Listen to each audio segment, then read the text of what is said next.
नमस्कार मंडळी, चला तर तुम्हीही नेहमीच्याच पद्धतीची साबुदाणा खीर बनवता का? तर हा व्हिडिओ पाहिल्यानंतर तुम्ही कधीच बनवणार नाही आणि ही खीर बनवा असा आग्रह मीही तुम्हाला करणार नाही, कारण तुम्ही जर व्हिडिओ शेवटपर्यंत बघितला ना तर ही खीर तुम्ही स्वतःहून बनवणार याची 100% गॅरंटी आहे। तर खीरच आपण नवीन बनवली, या अगोदर तुम्हाला असा व्हिडिओ कुठेही शोधून सुद्धा सापडणार नाही, अशी युनिक मी खीर तुमच्यासाठी घेऊन आलेली आहे। त्यामुळे आग्रह नाही, पण तुम्हाला जर असंच गोड आणि मस्त असं खायला आवडत असेल ना तर तुम्ही नक्कीच ही खीर बनवू शकता। तर चला, बोलता बोलता आपले मस्त असे काजू आपण इथे कट करून घेतलेले आहे, त्याचबरोबर आपल्याला बदाम सुद्धा कट करून घ्यायचे।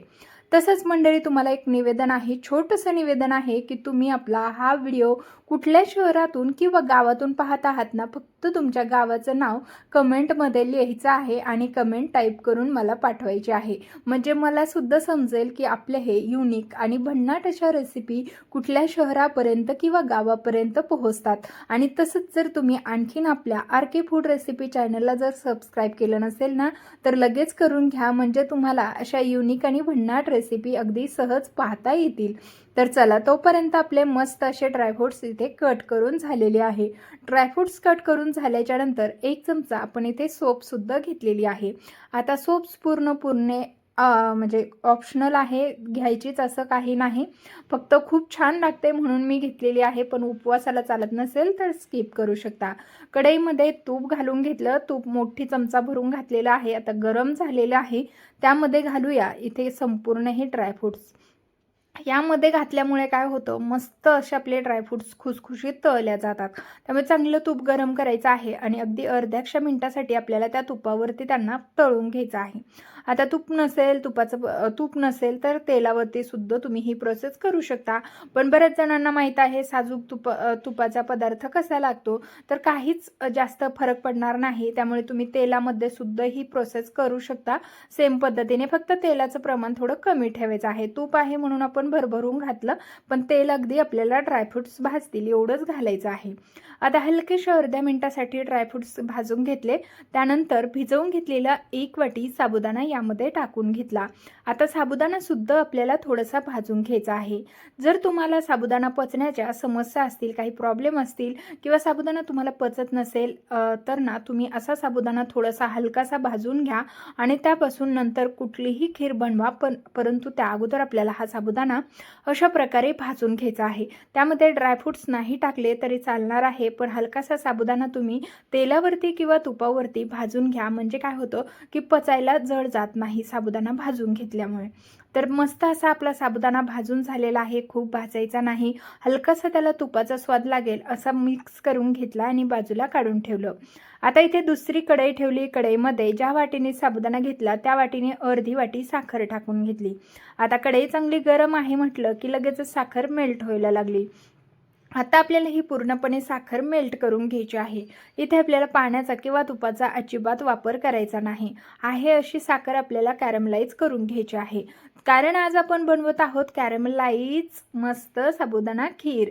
तर साबुदाण्याची कॅरमलाइज खीर खाण्यासाठी आपल्याला ही साखर जी आहे ना ती कॅरमलाइज करून घ्यायची आहे। तर पहा, अशा प्रकारे काहीच करायचं नाही, फक्त थोडक्यात काय तर साखर आपल्याला विरघळवून घ्यायची आहे। इतकं सिंपल याचं गणित आहे, वेगळं काही वाटून घेऊ नका। कॅरमलाइज म्हणजे नेमकं काय करायचं, काहीच नाही, जी साखर अखंड आहे तिचं आपल्याला पाणी तयार करून घ्यायचं आहे। तर पहा, सतत हलवलं ना की अशा प्रकारचं आपलं कॅरमलाइज तयार झालेलं आहे, म्हणजे साखरेचं पाणी तयार झालं। आता यामध्ये ना लगेचच आपल्याला फटाफट, यापेक्षा जास्त कॅरमलाइज करू नका, कडवट चव येईल, त्यामुळे ना आपल्याला अगदी परफेक्ट साखर पूर्ण विरघळली की लगेचच यामध्ये दूध घालून घ्यायचं। तर इथे मी 3 वाट्या दूध घालून घेतले। आता तुम्ही म्हणाल इथे पुऱ्या झाऱ्याला तुमच्या सगळी कॅरमलाइज साखर चिकटली आणि आता हा पदार्थ कसा होणार, थांबा, थोड्याच वेळात तुम्हाला कळेल। एकदम कडक झालंय ना, तर ते पहा, थोड्याच वेळामध्ये ना या दूध जसं जसं गरम होईल आणि जशी जशी ह्या कॅरमलाइज साखरेला हीट भेटेल ना तशी तशी ही साखर पूर्णपणे विरघळून जाते।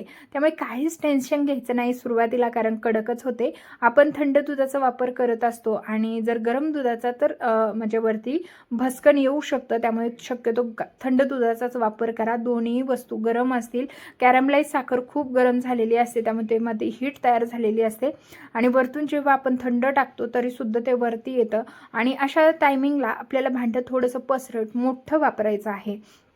तर पहा, कॅरमलाईज साखर पूर्णपणे विरघळल्या गेली की लगेचच भाजून घेतलेला साबुदाणा, ड्रायफ्रुट्स हे सगळं आपण यामध्ये टाकून घेतलेलं आहे. कारण आपण ड्रायफ्रुट्स वेगळे तळून ठेवलेच नव्हते, तसेच साबुदाण्यासोबत फ्राय केले होते. त्यामुळे आता मस्त हे सगळं टाकून झालं की पाव चम्मच इतकी आपल्याला वेलची पावडर घालायची आहे.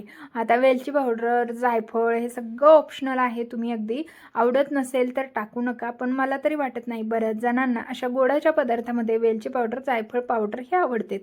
त्यामुळे तुम्हाला जायफळ पावडर जरी टाकायची असेल तरी सुद्धा तुम्ही इथे टाकू शकता. तर पहा, मस्त अशी आता आपली खीर तयार होणार आहे. यामधला साबुदाणा आता तुम्हाला पांढरा दिसत असेल, पण जशी जशी ही खीर शिजल्या जाईल ना तसा तसा यामधला साबुदाणा जो आहे तो एकदम मोत्यासारखा असा चक्क व्हायला लागेल. त्यामुळे मस्त अशी खीर आपण शिजवून घेतली. आता इथे पहा 5 मिनिटं झालेली आहेत आणि छान अशी खीर आपली शिजल्या गेली. यामधला साबुदाणा एकदम दुपटीने फुलल्या गेलेला आहे आणि मस्त मोत्यासारखी मोकळी अशी आपली ही खीर तयार झालेली आहे. खरंच ही खीर जर अर्जंटमध्ये पाहुणे आले ना अशा वेळेला सुद्धा तुम्ही बनवू शकता.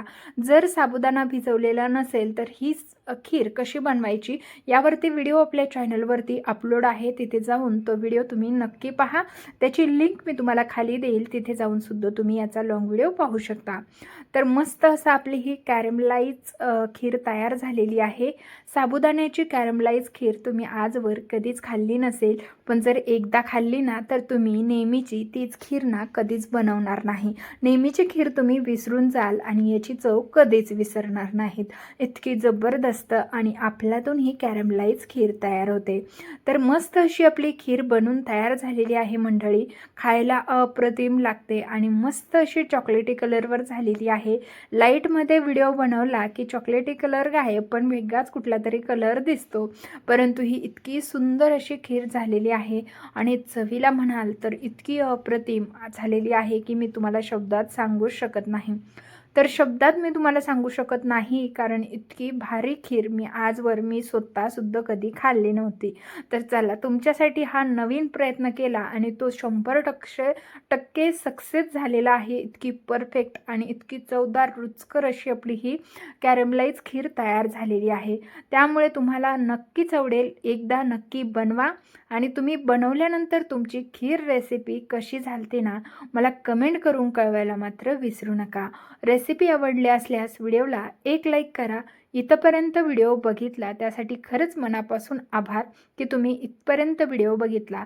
आणि जाता जाता जर तुम्ही चॅनलला सबस्क्राईब करायला विसरला असाल ना तर लगेचच करा. बाजूच्या बेल आयकनला ऑन करा, म्हणजे पुढील व्हिडिओचे नोटिफिकेशन सर्वात पहिले मिळेल. चला, भेटूया नवीन एका रेसिपीसह. तोपर्यंत धन्यवाद.